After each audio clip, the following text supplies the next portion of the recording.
Hello friends, welcome to my channel Tech HD. So in this video I'm going to show you how you can remove a Google account from your Android phone. So let's start the video. First of all, you need to go to setting.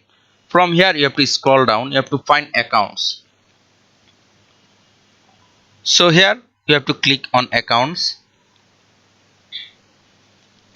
From here you have to click on Google.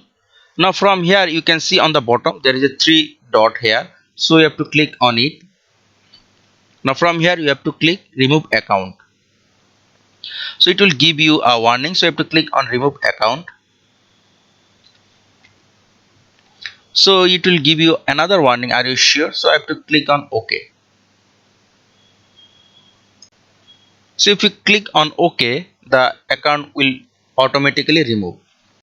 So as you can see, there is no accounts here. If you go back, if you click account, there is no account here. So if we go to Google, it is giving us a sign in option. So we have successfully removed the account.